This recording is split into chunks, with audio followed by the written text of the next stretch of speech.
Well, a short while ago, I spoke to author and playwright Bonnie Greer and the writer and columnist Simon Jenkins. I began by asking them both for their reaction to the interview. My reaction is looking at two human beings, and what they're telling is the truth as they see it, and you can't deny that. And something has to be addressed. OK, we'll come on to what needs to be addressed exactly. Simon Jenkins, give me your overall reaction first. I haven't seen the programme. I've only seen the clips and so on. And I have to say my inclination is to say it's nothing to do with me. It is something to do with the royal family and with the monarchy. I'm seeing two clearly very unhappy young people. I feel very sorry for them. Bonnie, tell me exactly, what is it that needs to be addressed and by whom? This program has gone out in the United States. So the United States has an image of this country, and that image has been altered. So that has to be addressed. And the fact that allegations of racism, and particularly the fairly shocking revelation that made about baby Archie's skin color, that's quite a shocking thing. And it can't actually sort of be brushed aside as a kind of a joke. It actually reflects on the country. If we want to think about the nation as a brand, and people do, unfortunately, this brand has been tarnished.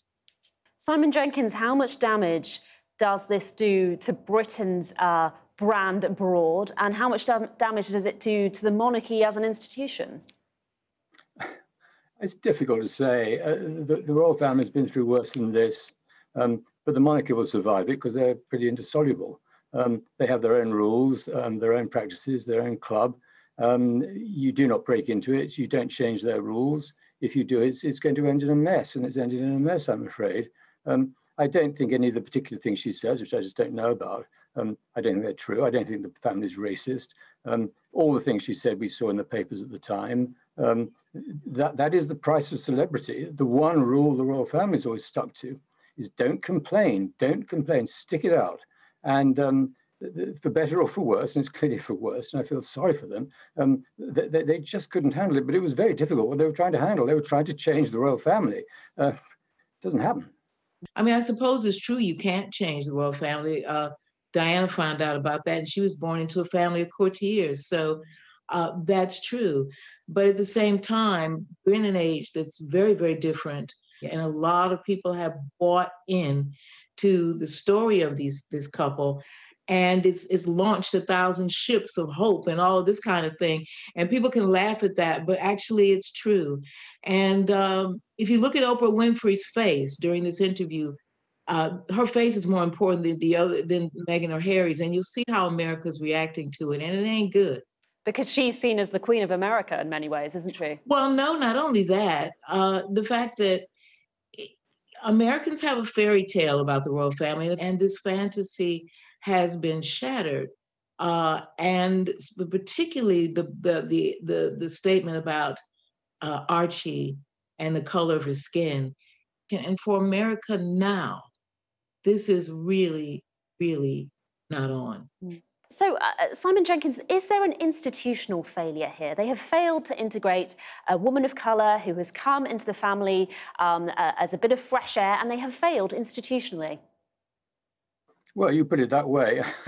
I don't see it. The royal family is not a democratic institution. It was an invention in the 1960s of the royal family, of the monarchy of Britain, to go a different route from all the other monarchies in Europe. There's no need for a royal family. They are not necessary. They were made into celebrities. They've paid a terrible price for it, these children. They really have. I mean, goodness knows. But she bought into that. She just did. It's no good pretending it's not in some sense her doing. She bought into it. She clearly thought she could, in some sense, I don't say she wanted to capitalize on it. She wanted to change it. And she hasn't changed it. She's found it very difficult. Nobody has emerged from it with much credit. You're quite right. But I'm very reluctant to say it's all one side's fault. Bonnie Greer, is the problem that Meghan and Harry were trying to change something that is not changeable? Simon's absolutely right. I mean, this is a rock solid institution that very few new incomers have changed and can change. But she wasn't to know that because Harry didn't help her to know that. Harry wanted to change it. Harry wanted it to be different. Harry wanted it to be another thing.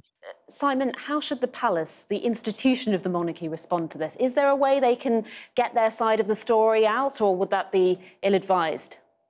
I can't imagine what they could possibly do that makes it any better. I really can't. I mean, they'll probably do what they always do with some aplomb, which is say nothing and do nothing. I mean, I really do think that's the best thing to do. I mean, this is hurting people. It's not inconsequential. It's hurting people, and it does, as Bonnie says, and as you're implying, it doesn't do us any good in public publicity terms around the world. I have to say, I don't think it'll last that long. But let's wait and see. OK, Simon Jenkins, Bonnie Greer, thank you very much.